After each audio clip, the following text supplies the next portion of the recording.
Well, hello and welcome, everybody who is eagerly awaiting. Good morning, good afternoon, and good evening. There we go. And I forgot to mute the tab. Yes, I did. Of course. Anyway, no matter where you are, it's morning for me, but I hope you're having a wonderful day. My name is Margaret Pinard. I am an author of historical fiction and fantasy and an eclectic reader, and I live stream here usually Wednesday and Fridays at 10 a.m. Pacific. So I'm here today because I scheduled an author update to be the topic of this stream because I haven't done one of those in a long time, and I have certain types of content that I try to revisit. Now, for the past few months, I've had lots of other topics that I popped in that were interesting ideas, and so I was not updating you all on my author journey, and the bill has come due. So people are asking, where's the next book? When's the next launch date? What is happening? And that is why we were here today. So I would love to tell you that things are progressing and I've got the edits back and I'm well on my way to a final draft, and the formatting is frustrating but making progress. But none of that is true. I have had the edits since the end of April back from my editor, and I have looked at two of them. I've opened the document twice to look at them. The first time I read the first comment. The second time I opened it, I wrote down the first response to the first comment. That's as far as I've gotten in my 65,000 word manuscript. So obviously there's something else going on, right? I drafted this last year in March and I sent it to the editor this year in March. So already there is a long rest period. What was that? And now that I've gotten it back, like the final push of clarifying, deciding, and editing is just not what I want to do. So I'm addressing that. This month has been about trying to address that. What is the something that is in the way? How do I address it? How do I confront it? So, yeah. I thought, what am I going to do for this stream? What am I going to do for this stream? And I was super stressed out about it. And yesterday, talking it over, it was apparent that I should really just explain where I am with all this and be honest, because that will let up a bit of the pressure on me to keep up with my own internal deadlines. So this month I've been trying to deal with whatever that something else going on is. And I said, this is my outline. This is my brainstorming yesterday. It's been going on for the past month plus. But you know what? I actually looked at the planner from last year, and I have an entry in March that is talking about burnout, sort of this uncertainty, this like weirdness going on. So it's really a year plus that I've been struggling with this. And various things have not helped. So welcome to this author update. And have you ever felt like this? Because hopefully this Stars and Rainbows update live stream is going to help us all like vomit up this yucky feeling of feeling alone and isolated and like we're not making our deadlines, and really like,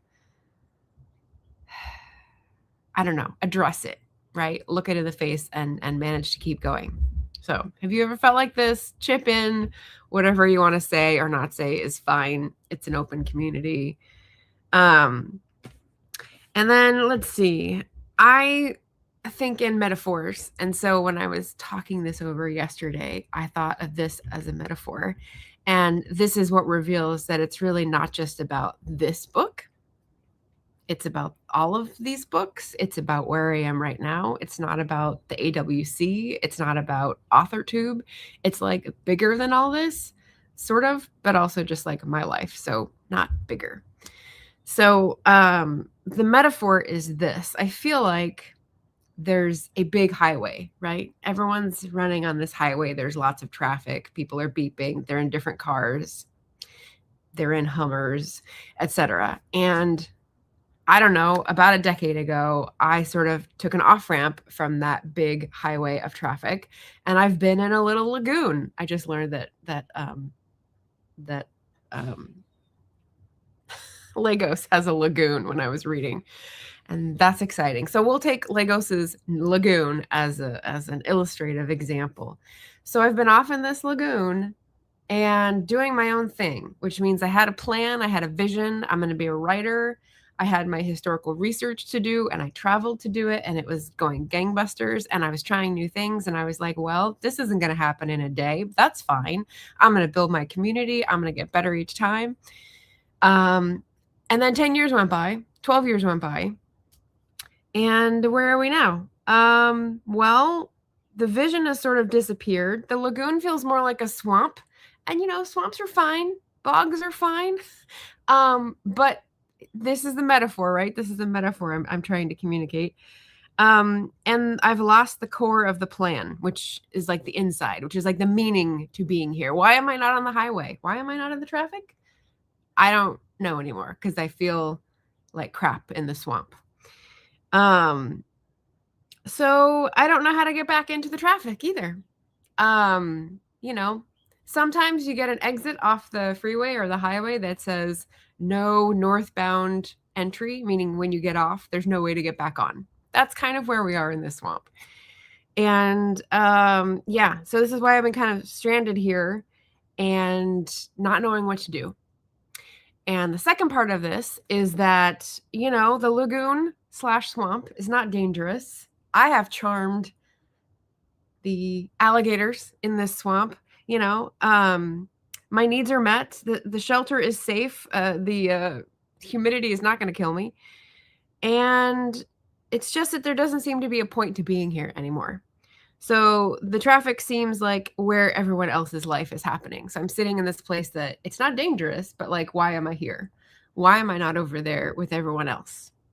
So is that metaphor translating? Are we understanding? Are we picking up what I'm putting down here? So again, like, does any of this sound familiar or relatable? Drop what you're feeling when I relate this story. And there's one more part, but I'll stop here to say hello to folks in the chat. Whew. Yes, I went for full comfort cocoa this morning. I used cream, the last little bit of the pint of cream that I had for cooking something. And I finished it, so I don't have it anymore. What else is people drinking? So Greg says, coffee for me, hot and black. I know coffee is not your cup of tea, haha, but for me, strong hot black coffee is full comfort. Excellent. Yeah, I had the tea. I had my cup of tea first thing in the morning at like 5:30. I was up very early this morning. The light changes have had me up very early, which I am fine with. I go to bed before 10 and I am up at around 5. I'm okay with that. Cat Paw, hello. Coffee here too. Cold, no ice, and fizzy water. It's hot, need hydration. Yeah, a lot of people are experiencing a heat wave, and I'm sure it's mostly hot where you live. So yeah, hydration's good, important. Julie, hello, Julie. I have finished my hot cup of coffee with artificial mocha sweetener. I'm still kind of tired. And this prompted me, speaking of rest, to ask if she's read any books about burnout, because I've read a really good one, and I'm going to put a few of the people who I've been reading and listening to at the end of this discussion, because I thought they were really insightful and they've helped me start processing or continue processing all this junk I've got going on. And I just read the chapter about rest and sleep, so it does mention Jim's favorite book, Why We Sleep by Matthew Walker. So it's got to be legit, Jim. Oh, is that all there is? If that's all there is, my friends, then let's keep dancing. There's actually a meme going around social media where it's a woman's voice from a Broadway show, I believe. And she says, is that all there is? And, there's music in the background. And I can't remember which show it's from. That's what I was referencing when I changed the title. Hello, Ven. Good evening, good sir. Julie says, I need something, my friend. The overwhelm is getting to me lately. Yeah. Let me recommend the book Burnout by Emily and Amelia Nagoski. I'll put it in the chat right now, actually, if you want to look it up. There we go. Anita is here. Hello, AF Stewart. Good afternoon for you. Felicia, Dreaming Truth author. Hi. Yes, I think that's the coffee. We got a Mojo. Good evening out there. Hello. And Mike is here. Hello, everyone. Yes, it's like the Peanuts gang. Monique says, sometimes you need to step back. Right. And so here we're getting into commentary on the discussion. Here's the thing, like, it's not just this book, it's not just this series, it's not just AuthorTube involvement, it's like my identity as a writer. And so that's where it's becoming very painful to address and why it's taking so long. And I think there's like a special relationship with artists and like their art and their career. Like, it's hard to separate them, and the identity issues get real muddled. So if you have good resources, essays, articles, whatever on that, and how to like parse those so that you're not feeling like you're drowning, let me know. Anita says, I know that feeling. Opening the editing, staring, and doing something else. Yes. Okay. So I'm going to put another of the shout outs. I was going to save this till the end, but it doesn't really make sense. I'll just pop it up here.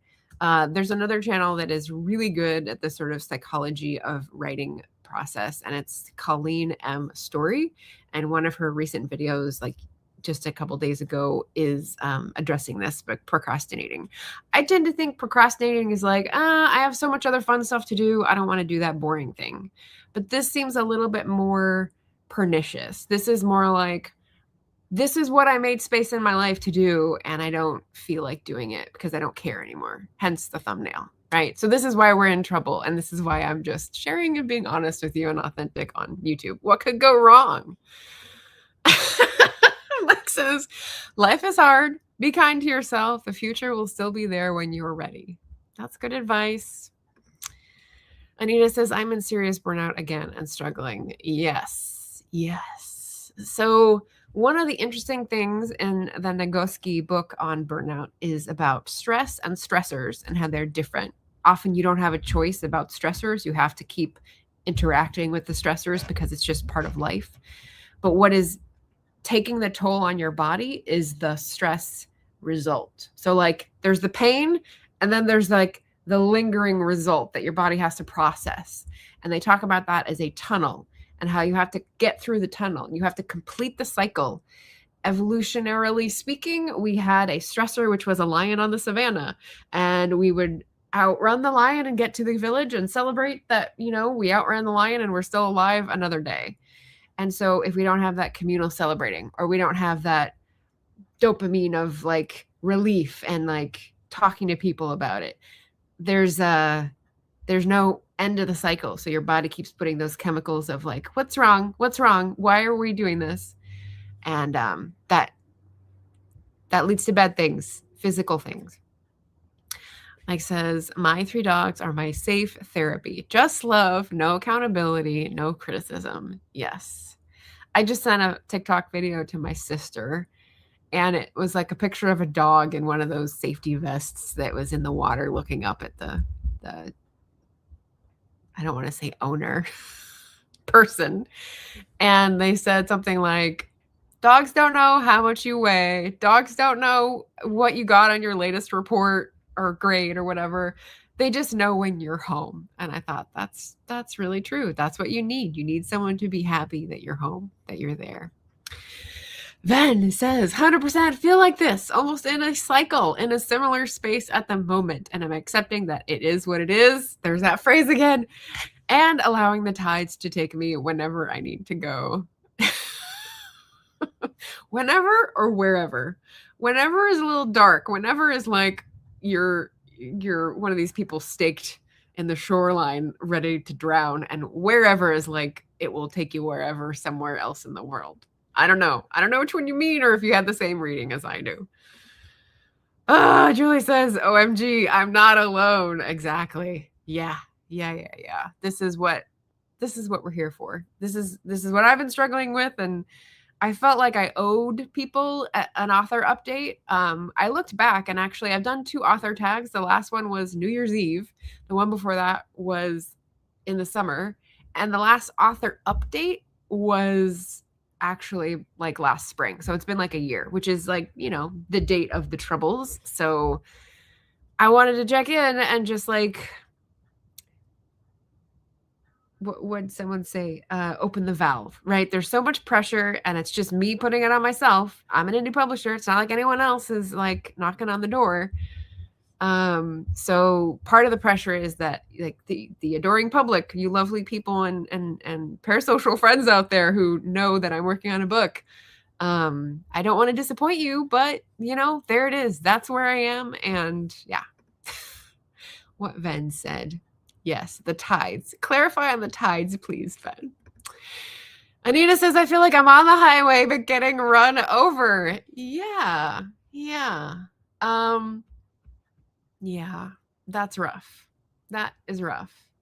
I almost ran into a quail the other day. It did one of those things where it went out and then it turned back and then it ran out again. And I was like, I'm just going to keep going because you need to be able to predict what I'm going to do so you can get out of the way. Oh my gosh. And it got out of the way, but it was scary. Yeah, getting run over. Not a good feeling. Not a good feeling. Cat Paw says, yes, very relatable. Like, what the fuck do I need to do to get where I want to be when I have 0 energy? Yes, energy. That's another piece. Okay, so Mike commented recently that the Hannah Arendt notes that I related in the last video were really interesting. And I was like, good, because I had to like squish down a lot of them. And that's part of the new notebook system where I have sort of a commonplace book where I'm reading quotes. And one of them that I did for the burnout book for this today is like part about the residue and what stress leaves in your body and how you need to get it out, whether it's physical or whatever, and how you have 0 energy, and different ways to address that, combat that, accept that, plan for that, interesting work. Anita says, summer came for a visit here and then left. Yeah, all sorts of wacky weather. It's part of the end of the world. No biggie. Mike says, I just got a copy of Why We Sleep because Gareth recommended it. Oh, okay. Well, Jim has been flogging this book for over a year. I'm sure he has a 1-minute review on it. But yeah, he is a serious fan, stan, supporter. It changed his life. It's one of the things that he really does for his health now is try to get the sleep that he needs. So yeah, definitely recommend. This is the link to my bookshop site if you want to check out the Burnout book. Diana's here. Hello.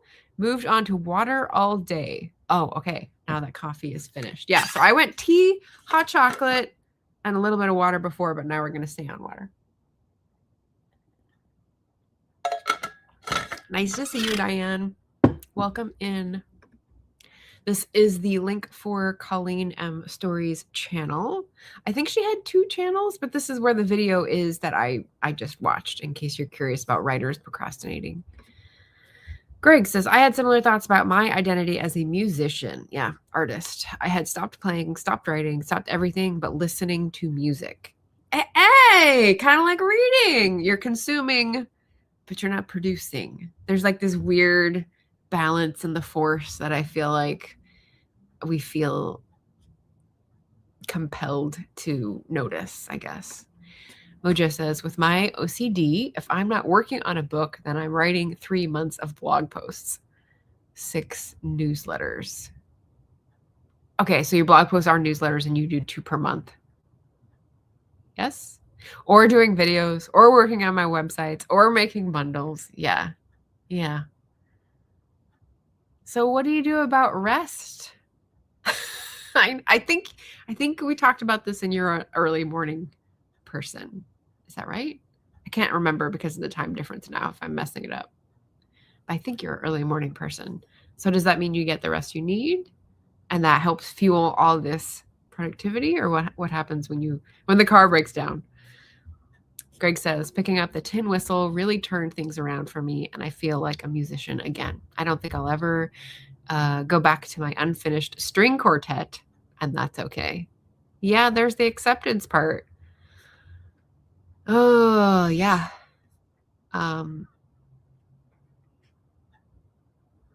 Yeah. So one of the exercises in a different book, not the burnout book, was it the burnout book?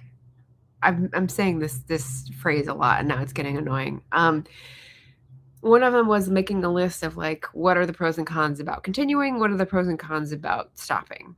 And so you have 4 lists, and you sort of like think out, game out. I think that's the phrase.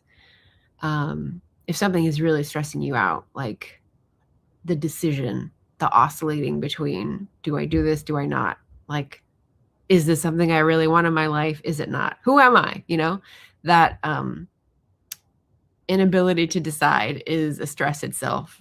So yeah, the list didn't help. Spoiler. Wherever. Okay, so the tides will be taking you somewhere, like a dolphin. I'm just reading a book actually where they rescue a dolphin by pushing it back in the water, and it wakes up and it's not dead, which is great.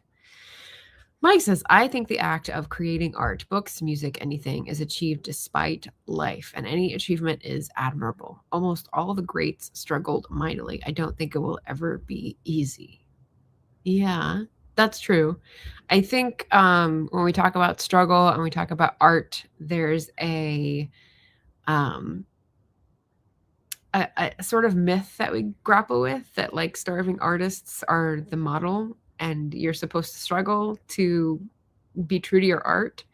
And I think a lot of people in the modern times, you know, past like the 1960s, have pushed back against that image. But I think because of modernity, because of our modern society, like even normal activity, even what would be considered a normal life, feels freighted with existential decisions, let's say. And that could just be me. That could just be something that I take on voluntarily, but I definitely think it's evolved. Greg says, I still have 1.25 books in my Remnants trilogy to finish reading, plus ORLA. So my anxiety for the next Margaret book is low now, but will be increasing. Yeah. Yeah. It's not like a motivating factor for me.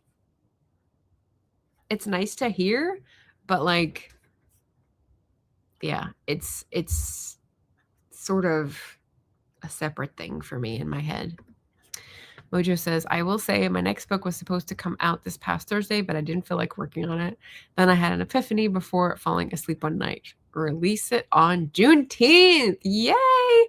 That's June 19th. That's an excellent release date. I love it. Yeah, an epiphany before falling asleep. Yeah. One of the things that this book talks about is rest is where you process things. So there's like task focus, and then there's rest and processing. And these epiphanies happen in bed or in the shower because you're turning your focus away from the task. So you need to do that. You need to make time for it. I finished it the next day. Sometimes it's the motivation. Ended up writing the book that follows in 2 days. Oh my gosh. And the next 2 weeks is videos. Wow. Up at 5, bed at 8. Yes. Okay, so true early bird. Yeah, 6 different newsletters, 4 times a week, and 1 week has a blog post. Okay, I'm not understanding the math here, but that's a lot of work. That's more than 2 per month. So that's way ahead of where I am. Yeah, but I'm glad that helps you like stay in tune rather than skid to a halt and feel like you're in a swamp where no one else is, for sure. 4 times a month. So 6 different newsletters, 4 times a month, and 1 week has a blog post. Okay. Again, not mathing, but that's fine. It's just a lot of work. I think I get it. All right, so that's where we are. We're all relating. We're all like shaking it out, trying to get the stress cycle finished so that we feel better and feel relief, right? And then the final thing is just like my question about how do you sustain yourself? Okay, this is like a bit of a jump, but let's see if I can relate it back. I'm wondering how to sustain myself when I'm trying to do the work of like building a future community. So if I think, well, the work that I'm doing is bigger than writing a book, it's trying to grow community. It's trying to connect with people in my neighborhood. It's trying to be an emergency contact. It's trying to host potlucks for people who feel like they need more socialization and like people to rely on to get to know each other better. And these are all things that are very incremental. And so you don't get the payoff, right? It's like planting a tree for your grandchildren kind of concept where you're not going to see the benefit of the shade or the acorns. It's going to be 40 years from now. But how do you sustain yourself day to day when you're doing that work to get to the place where you want to go? Right. So for me, with all my books about climate crisis, my new world order is that I'm trying to get people prepared to be more self-reliant and not take for granted all the things that we have by convenience and by corruption and just sort of silently working that are starting not to work. Right. So like take stock of all those things. And now we need to start to do them ourselves in our local communities. So that, you know, we have something to sustain ourselves when the system crashes. And I don't know, like there's an element of faith and trust in this where you want to work towards something and like, you know, you're not going to see the benefits. So you're trusting that someone will appreciate it at some time in the future. You're going to be gone. So like, it's not like you need your name on a plaque or anything, but like you want people that know you to appreciate you now for what you're doing for the future. I guess that's what I'm trying to say. So yeah, planting a tree for generations to come. I feel like everywhere around me, people are only chopping down trees, and that is actually literal. Like in my hometown in California, they're chopping down a big tree for no fucking reason. Here, they're chopping down trees they just removed for cherry trees that were big and gorgeous and had been there for decades in my complex and replaced them with these like 12-foot southern magnolias. I'm like, what the actual fuck? What was wrong with the other trees that you just released all that carbon and put in these skimpy little trees that provide no shade in our black asphalt parking lot?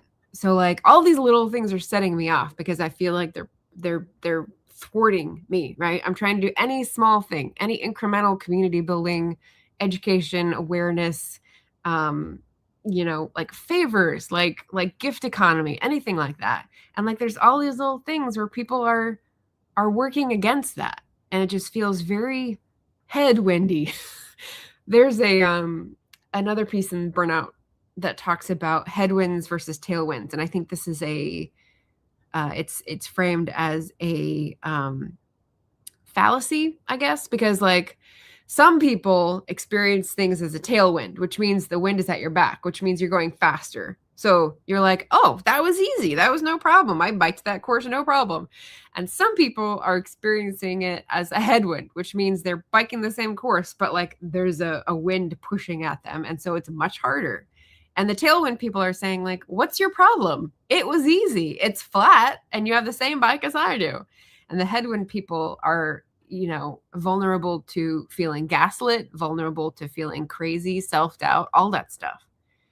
So like, there's a lot of stuff in this discussion that's like sort of related and I'm not organizing it. These are just all thoughts that I'm processing and I'm putting out there in case anyone else is thinking the same thing. So let's see. Yeah, how do you sustain yourself day to day without knowing, without experiencing that new world that you're trying to usher in? That was sort of the concluding question, I guess. And is it harder for artists because of the identity sort of being mixed up and interwoven with what you do? That's what I'm sort of pondering. And then we'll talk about shout outs, resources, and future video ideas, because those are exciting normal things, but I just needed to get this off my chest. All right. Dangling that cruise in front of me. Oh, so we have a reward system. Okay. That's amazing, says Diane. Yeah, awesome. Mike says, I think your generation is more empathetic than mine, but I think this creates a risk of taking on too much selflessly. I have a built-in tilt mechanism, a pinball machine reference to manage stress. Oh, explain. Okay, so I know what a pinball machine is. Tilt mechanism. Does that mean that you like tilt and the ball gets dumped off? Isn't that bad though? Doesn't that mean you lose the ball? Explain. Clarify, please, because it's been a while since I've used a pinball machine. Sounds like my generation. Yeah, to manage stress. Yeah, it's... I don't know if it's my generation that is empathetic. I think in a lot of ways we've turned off this ability to empathize. And I've definitely feel like I used to be very empathetic as a kid and I just turned it off for many, many years. And whenever I turn it on because I want to be a good person and I'm trying to be a good person, like the built up waves of like all the pain just sort of come at me and I'm like, okay, I can't, I'm done. That's all I can do. Thank you. Which is hard because I don't think we're taught how to manage it. I want this pinball reference, Mike. Cat Paw says, yeah, I keep seeing trees being cut down too, and we need them more than ever. Also pissed. No matter how many trees I plant, someone comes a couple years later and cuts them down. Seriously, what is that?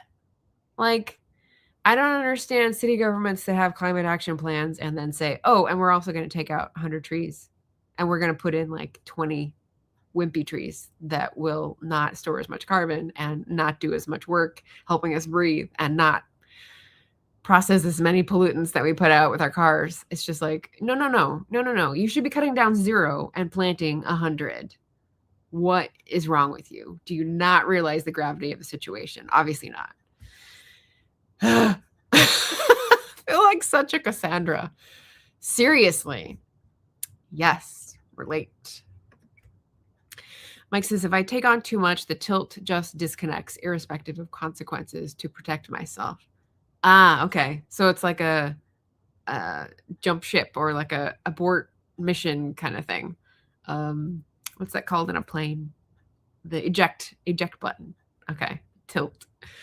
That's a fun metaphor. I like it. There's no long-term continuity with the trees and with the planning. Yeah, I get that in both senses. Yeah. So is anyone else feeling either the, what's the noun for compelling? Compulsion. Here we go. Writer. Is anyone else feeling the compulsion to really like connect with people locally, to like strengthen those bonds, either with family or with friends or chosen family or whoever is near you?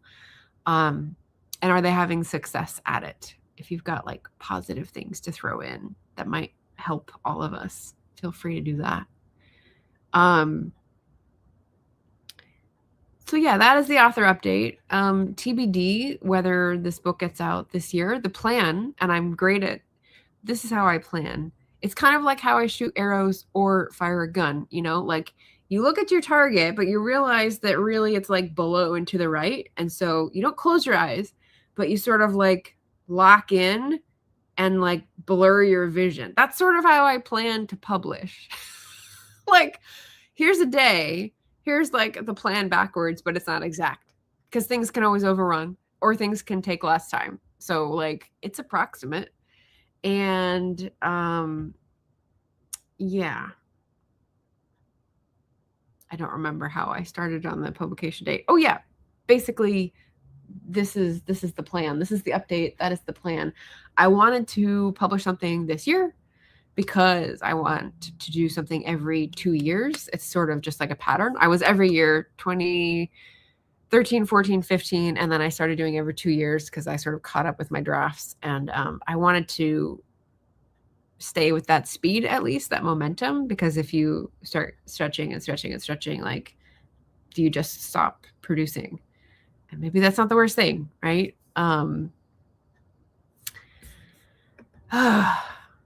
Yeah. But that's the TBD. I don't know if I will publish this year. I may have to sacrifice the whole writing calendar every 2 years timeline to mental health and priorities like planning for travel and body mind training, the other two things in my spring curriculum, and just like reading like the what was that? The Purple Chair, that book about grief and like processing and just reading a book a day. I had that for a long time and I never read the book. So maybe I just will be doing my own version of that. Oh boy. Oh no, Constance. Hello. She says, I am in shock. My car needs all of my money. Oh, boo. That is a shock. Hello, Leslie. Happy Friday. Kappa says, no success. People seem happy to take, but nothing's coming back. They just move on to the next mug to offer something to pluck. Oh, those are such good suggestive words. Yeah. And here's the thing. Here's the thing that I think is at the root of political troubles, besides like greed and corruption, is that people will vote in fear of being seen as a mug, like a mark taken advantage of. They don't want to be called a fool. And that is saving face, and that is like status. Recently I was listening to a podcast where someone was talking about capitalism gone wrong and, our civilization failing. He's a Cambridge lecturer, and it was on Planet Critical, and he was talking about like this really started ramping up with certain societies maybe like 3,000 years ago, but it took like 3,000 years for them to get to this point. And it was like status obsession, basically. Like we start doing the keeping up with the Joneses, even when there's just piles of shells, or, I don't know, maybe it was slaves back in the earlier civilizations, but he was talking about that and how our socialized status monitors are all out of whack. And there's like no basis in reality of what we expect our lives to be. So this is like, I think, really important. It's why people aren't generous. It's why people are afraid to reciprocate. It's why people are afraid to hope for something better, right? Like, how do we address that? If you've got answers, put them in the chat. Put them in the comments. We all need to learn and brainstorm together, I think. Constance says, you do a lot. Take care of you. I appreciate that. We'll see. We'll see what that ends up looking like. That's the unsure thing, is that you don't know which way is the right way out of the maze. So we'll see. Greg says, some business guy, maybe Tom Peters, used to say ready, fire, aim. Your shooting metaphor reminded me of that. Oh, I've heard that switch around. I don't know who Tom Peters is, but maybe that's the same source. Similar to having a bias for action, just to do something small, then recalibrate, then do something else small. Yeah. I mean, that's kind of the reasoning behind fail faster, which is sort of a business guru thing for the last 20 years that I was definitely fed, which is that you need to act to be able to get information about how successful the action is. So if you never do anything, nothing ventured, nothing gained. As soon as you fail at something, you can gather information from that and do something better the next time. So yeah, same idea. The problem is we have very fixed ideas about self-worth and failure. And so the business guru doesn't really address that. And the psychological cost of doing that with no support system may override the success that you're going to get. Diane says, Margaret, have you thought about trying to go short story route? For example, write a prequel, sequel, or side story to your book, making a goal to get that published by the end of the year instead. Well, that's an interesting idea.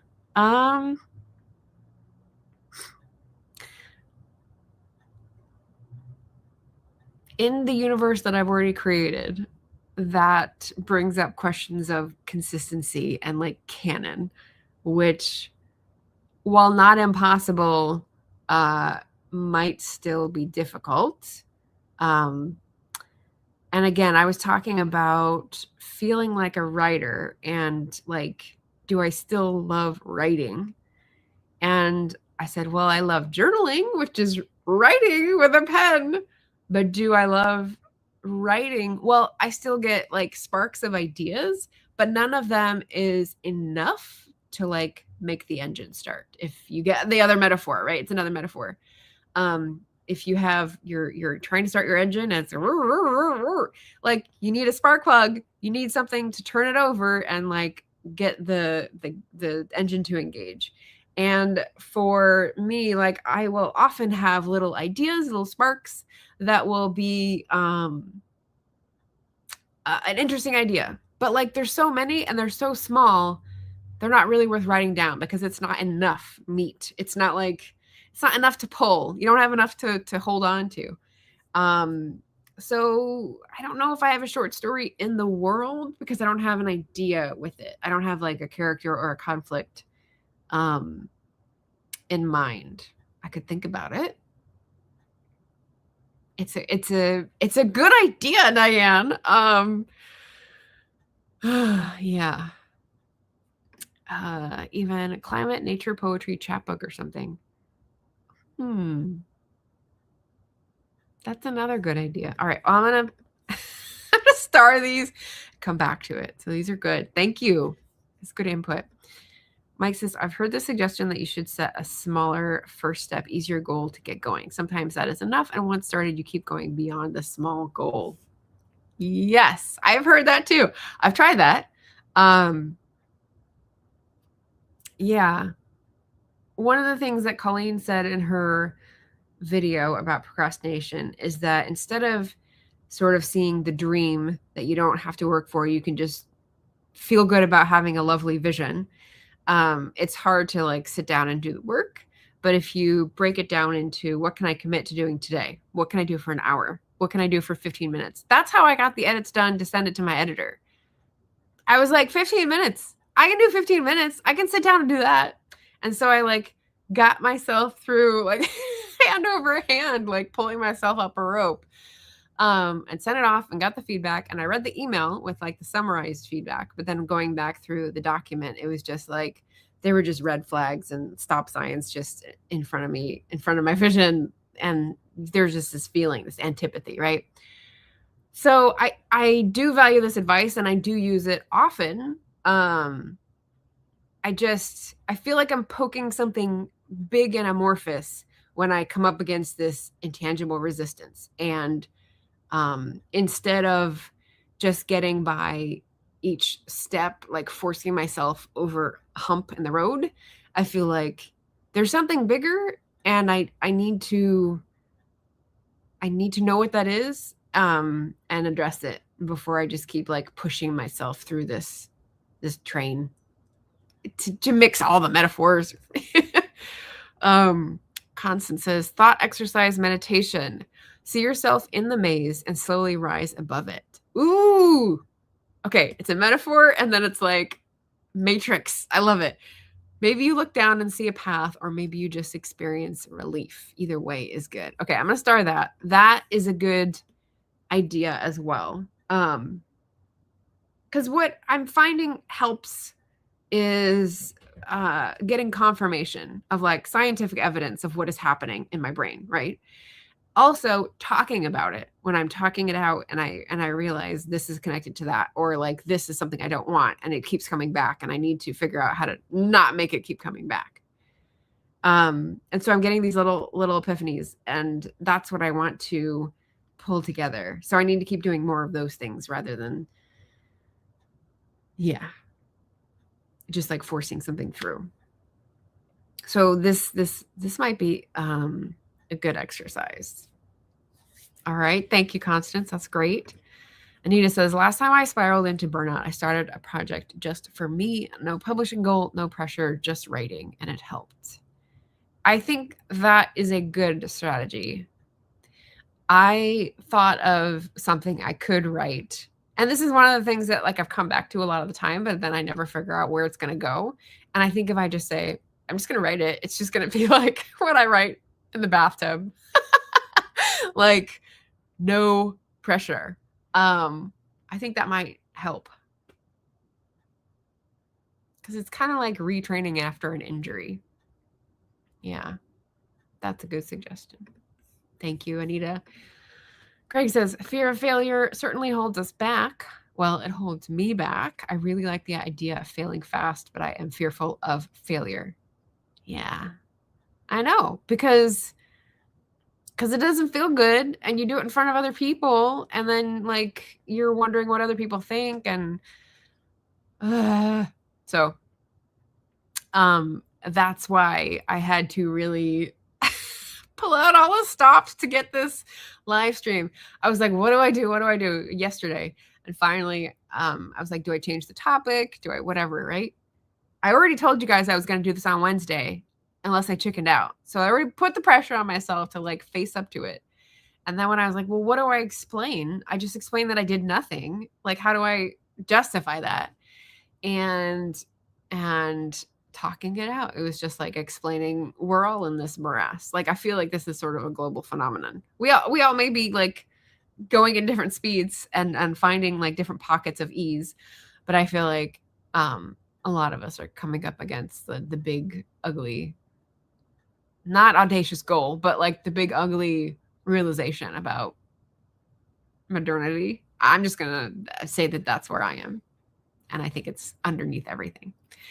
But yeah, I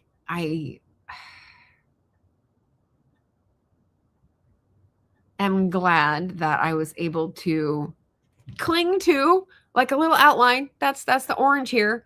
I just wrote out a little bit of like, I can't just come on and just say the thing and then just like sit there and wait for people to talk. So I have, just a few steps, just something to get me through, to get the conversation going. And I know you're all wonderful people and you will interact and like help me process, and we can process together.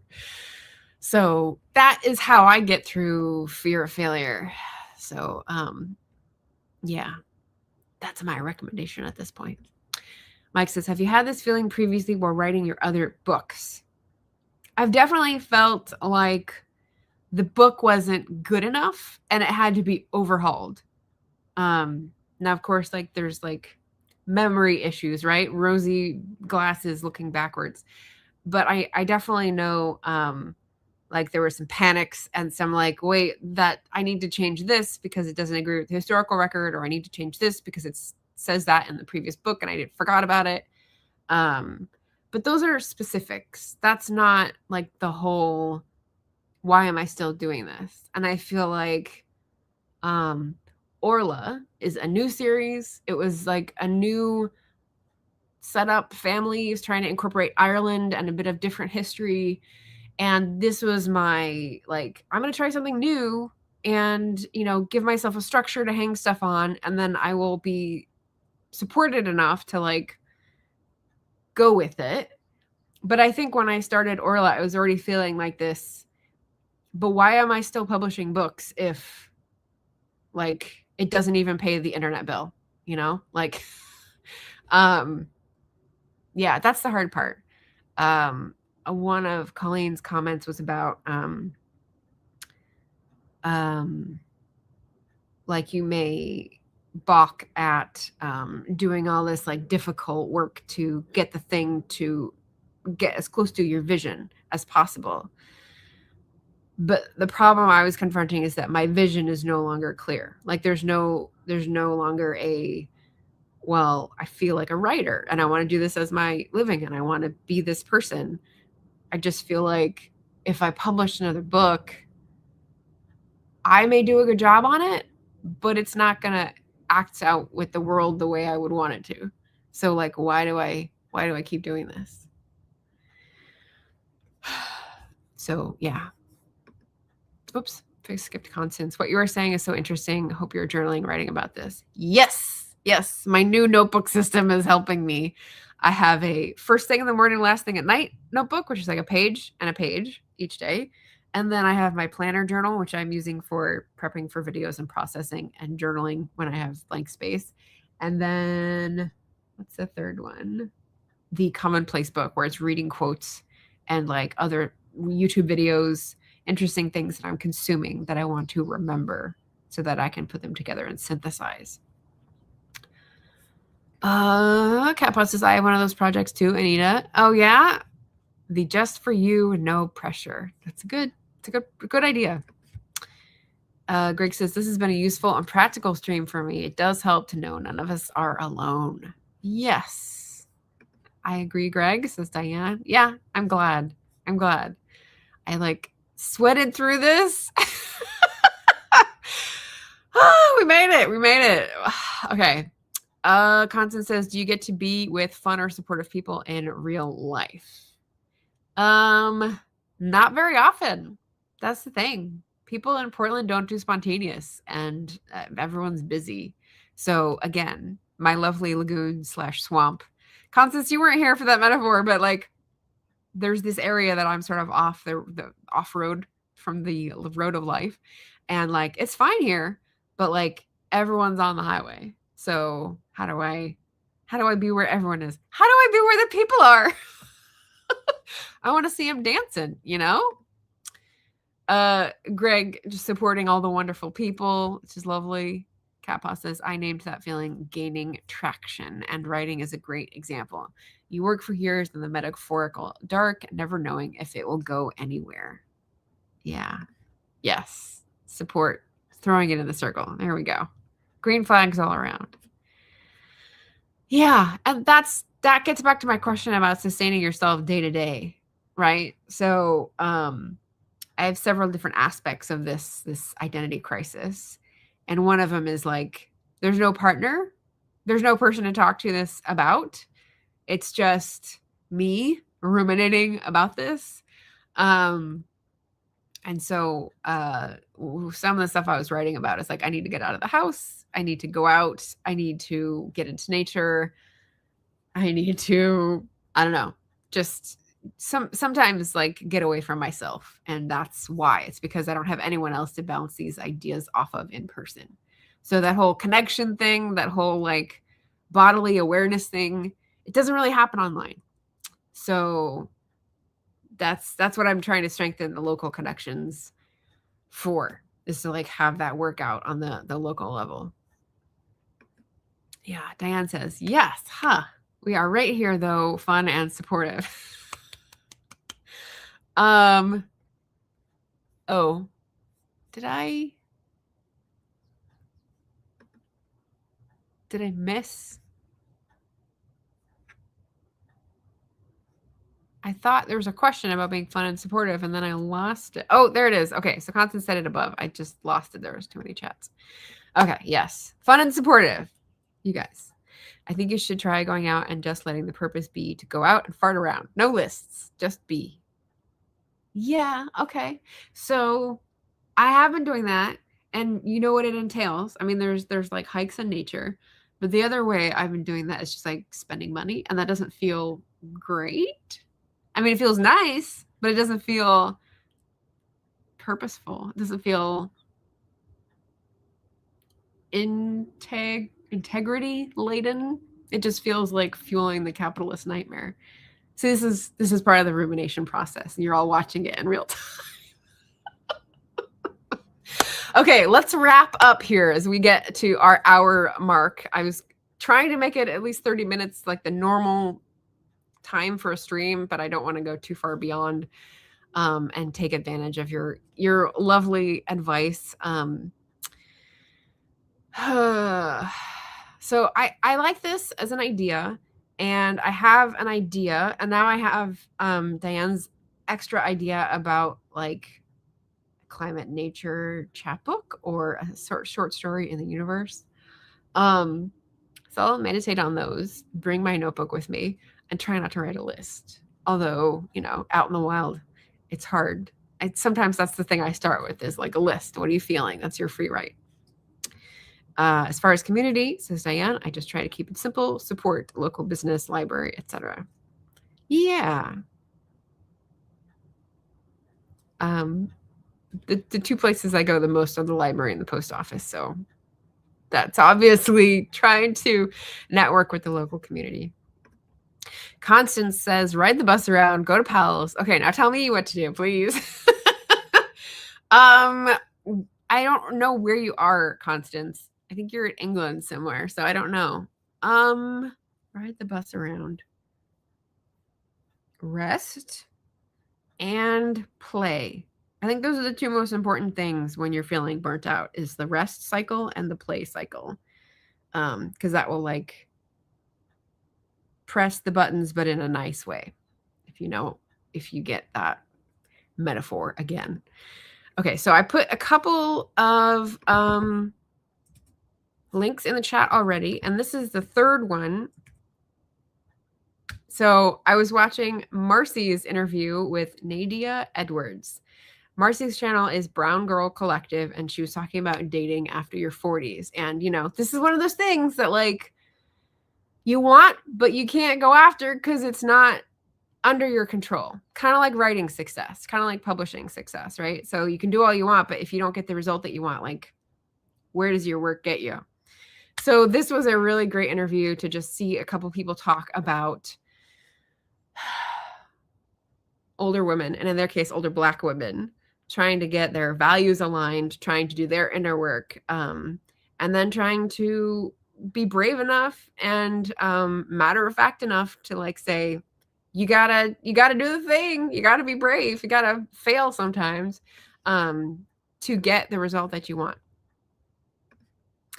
Oh, for your car troubles, Constance. Yes. All right. That's why Constance is going to take the bus around. Oh, advice. Tell you what to do for the car troubles. Oh, I don't know. That's a blow. I don't know if you can like make your next project be a remote work from home project so that you have less pressure to get places with the car. I don't know. Oh, rural Tennessee, not England. Okay. It's the name. Constance, I think, it just sounds English. Rural Tennessee. Well, that makes it very hard to get around without the car. Ooh. I don't know.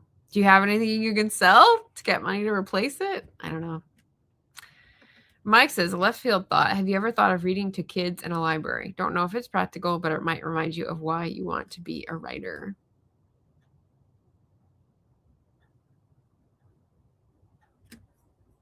You know what's really popular here in Portland, and people all over the US are trying to do away with it, is like the drag queen showtime at the library.